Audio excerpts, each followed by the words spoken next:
¿Tienes idea de qué es esto que estás viendo ahora? Quizás te resulte familiar, sobre todo con cierto margen de edad, aunque no significa que sea lo que piensas. Quizás se parece al truco o a una clave para un videojuego. ¿Sería un código para obtener todas las armas en GTA San Andreas? No. ¿Quizás un Fatality de Mortal Kombat? Tampoco, aunque es bastante similar el resultado a esto último.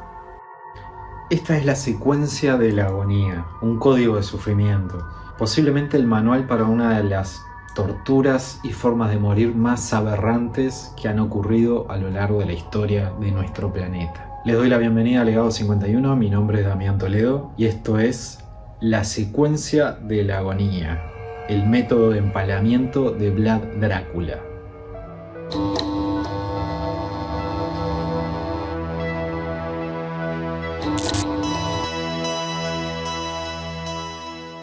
Esta secuencia fue una forma que se me ocurrió de graficarla y a modo sin intención, la verdad que queda con un aspecto al clásico código de un videojuego, por ejemplo, como en su tiempo a veces teníamos en revistas o nos anotábamos paso a paso una secuencia para lograr algo. Recientemente estudiando para el desarrollo de una pequeña novela gráfica, viendo diversos temas, un tema que a mí siempre me gustó, que fue Vlad Drácula, lo estuve analizando, revisando un poco y había un punto que me empezó a generar dudas. La mayoría quizás lo conocen, calculo que sí, el origen de dónde viene Drácula, o por lo menos tienen la idea de Vlad Drácula, y muchas sabrán que le decían Vlad Tepes, que sería Vlad el empalador, porque él empalaba a sus enemigos. El tema es que a lo largo de todas las leyendas, historias o todo lo que puedan encontrar, muchas veces van a encontrar, y esto es de registros muy antiguos, que el empalamiento hacía que la víctima permaneciera con vida por 24 a 48 horas, empalada. Y realmente me puse a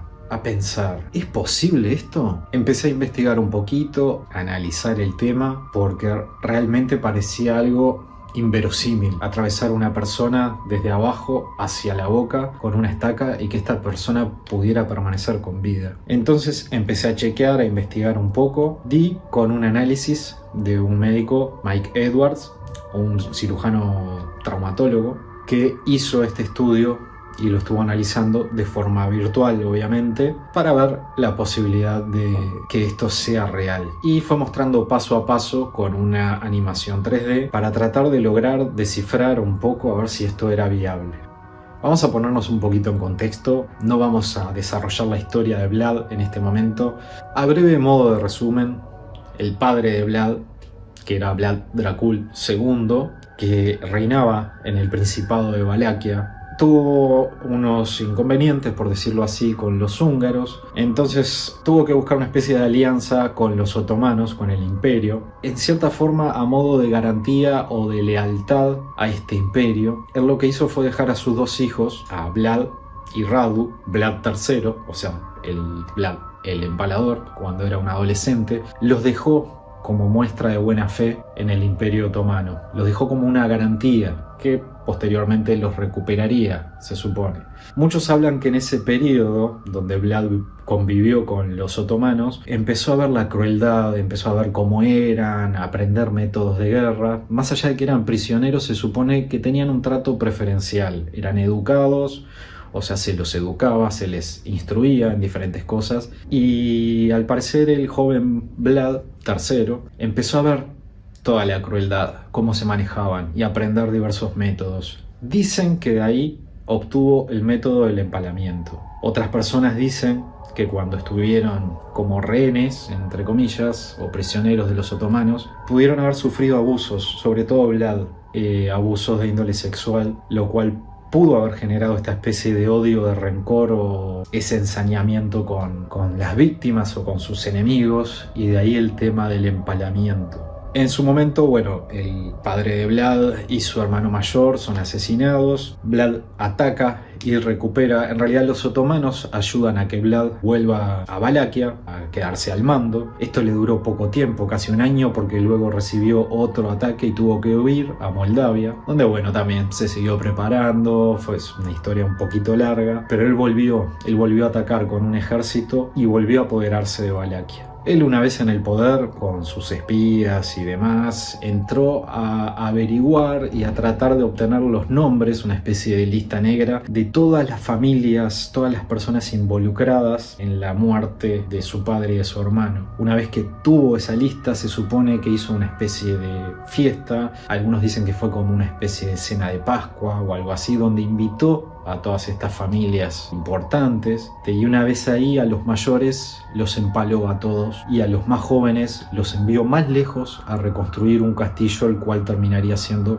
su propio castillo luego. Una persona especial, muchos lo toman como un pionero militar, pionero de la guerra química o bacteriológica, porque él enviaba infiltrados enfermos a las filas de sus enemigos, enfermos de sífilis, de tuberculosis, peste bubónica, para tratar de contagiarlos. Tenía mucho de terror psicológico, el tema del empalamiento, de dejar decenas de empalados, centenares de muertos, o como dicen, no tan muertos, empalados. En Rumania mucha gente lo considera un héroe, un pionero del país, como decimos, un pionero militar, un estratega.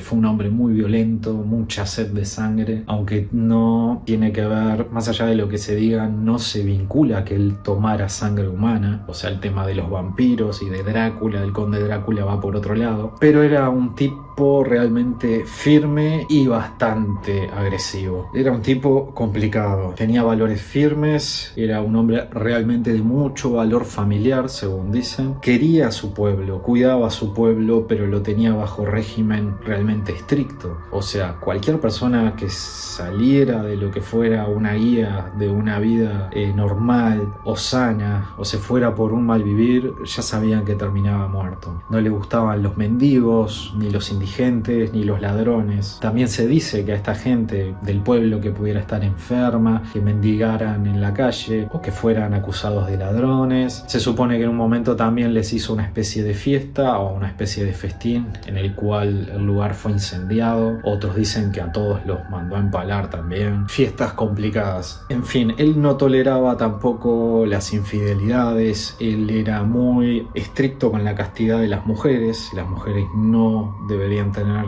ningún vínculo sexual antes del matrimonio. Era muy estricto también y duro al castigar eso o infidelidades. En fin, este tipo, la verdad que era una persona que en principio quería el bien para su familia y el pueblo, lo que él consideraba el pueblo que realmente se merecía el bienestar, pero era extremadamente sanguinario con cualquiera que a él le cayera mal o que simplemente fuera un enemigo. Entonces, volviendo al tema, ¿realmente es viable empalar a alguien y que sobreviva 48 horas en una agonía insoportable? Este método, la guía, esta especie de secuencia de agonía, marca lo siguiente, basado también en los estudios del doctor que les hablé antes. Simplemente no es viable colocar una estaca por el recto de una persona y sacarla por la boca y que esta persona sobreviva así nomás. Se hacía también con cadáveres. Muchos en las batallas, cuando estaban muertos, también empalaban a los cadáveres. Eso no era problema porque era un trabajo más sencillo, pero este código demuestra que es posible empalar a una persona y que ésta sobreviva de 24 a 48 horas antes de morir.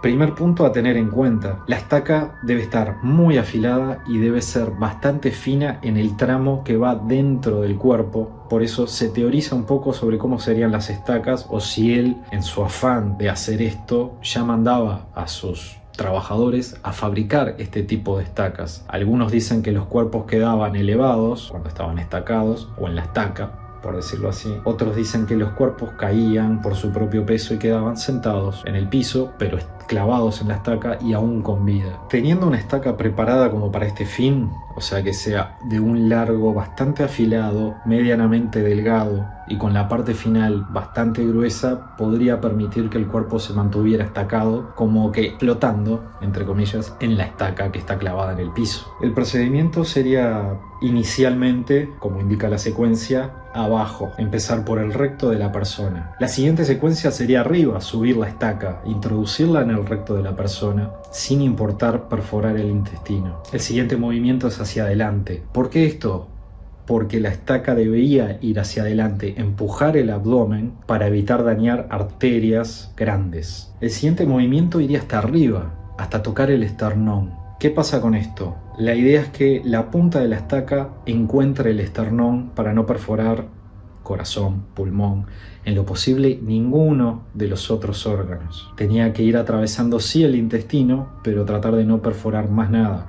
Obviamente vejiga o algún otro tipo de órgano podía dañarse, pero lo importante es que pulmones y corazón, y en lo posible el estómago, no se perforaran. Una vez la punta de la estaca toca el esternón serviría como una guía para la estaca.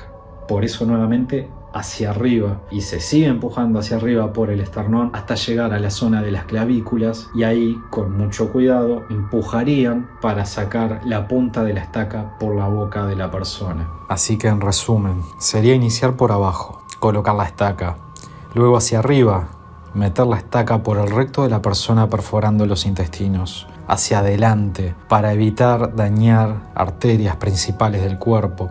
Luego nuevamente hacia arriba para que la punta de la estaca toque el esternón. Luego hacia adelante para que el esternón sirva como una guía para la punta de la estaca. Y luego hacia arriba para, una vez finalizado este procedimiento, atravesar la boca de la persona con la estaca. Y finalmente el trabajo estaba listo. Dos cosas. Es muy posible, prácticamente posible, que la persona se desmayara del dolor, por lo cual trabajaran sobre esta persona inconsciente por el dolor para hacer este procedimiento. Eso es muy probable, no significa que siempre sea así. Lo otro, el tema de la estaca y sobre todo la punta bien afilada y fina, es más que nada para que una vez que atraviese y salga por la boca, también tenga la capacidad de que le pueda entrar un poco de aire. Si la estaca es muy gruesa, lo más seguro que se comprima la tráquea y no le permitiera respirar. Aunque con una estaca gruesa, lo más seguro que ya hubiesen dañado mucho más órganos y la situación terminara en un desastre. Aunque termine bien, sigue siendo un desastre. Pero básicamente eso. La X final fue mi toque porque me dio esa sensación de código de videojuego. La X es la cruz, la muerte o el ya está listo, uno menos, como tachar un día en el almanaque.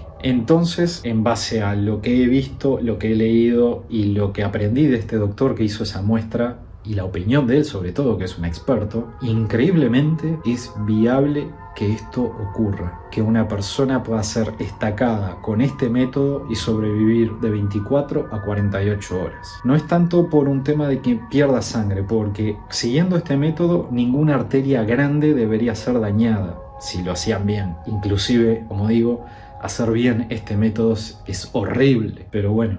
Acá lo único que queremos dejar en claro es cómo lo hacía y la aparente teoría que demostraría que esto era viable. La persona empezaría no solamente una agonía de dolor, sino a sufrir una infección, pero una elevada infección, porque no es como podía pasar en batalla, una herida que se infectaba, un corte de una pierna. Esto es un objeto extraño para el cuerpo, atravesándolo por completo, dañando obviamente algunos vasos sanguíneos, pero no de los graves. Habría pérdida de sangre, pero una rotura intestinal. Ya con la rotura intestinal, la infección en el torrente sanguíneo aniquilaría a la persona, como dicen, en un periodo de 48 horas. 24 a 48 horas. Todo depende del organismo, de cómo se hubiera hecho el procedimiento. Es algo realmente muy relativo, pero espantosa y cruelmente viable. Así actuaba Vlad, eso fue lo que hizo. Realmente, entre todas sus estrategias de guerra, de combate, todos sus logros, sus conquistas, sus derrotas, ese método existió y al parecer era real. Las personas sufrían una agonía empaladas y así perdían su vida y así decoraban los campos de batalla o cualquier lugar donde él quisiera mostrar y sembrar terror, las capacidades que tenía tanto él como su ejército para poder aniquilar vidas humanas. Bueno, sin más, espero que hayan disfrutado este video, que hayan aprendido algo. Quizás ya lo sabían,